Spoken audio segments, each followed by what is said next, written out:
ძალიან სწრაფად მიიღეს მეგობარი აქტი ქვედა პალატაში და ეს უკვე ძალიან მნიშვნელოვანია.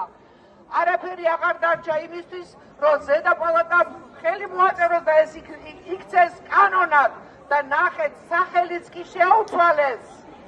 ჩინეთის კომუნისტური პარტიის, ირანის ზეგავლენები და რუსეთის კრემლის ზეგავლენების ჩახსნა საქართველოდან ჩვენ აუცილებლად გავიმარჯვებთ და დღეს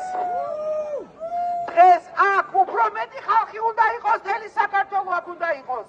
მე ვიცი, რომ უსაფრთხოების ნორმებიდან გამომდინარე არ შეიძლება საელჩოსთან გაკეთება აქციის, მაგრამ დამეჯერეთ, დამერწმუნეთ, ისინი გვიყურებენ, ისინი გველოდებიან, მათ უნდათ სიგნალი, როგორც ამერიკელები ამბობენ, help me to help you.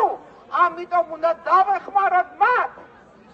ეხლა მთავარი არის, რომ ჩვენ მივასწინოთ ჩვენი ხმა, Mr. Trumps, JD Vance, Marco Rubio's, რომ ჩვენ გვინდა ვიყოთ თქვენი მეგობარი მთელი ცხოვრება.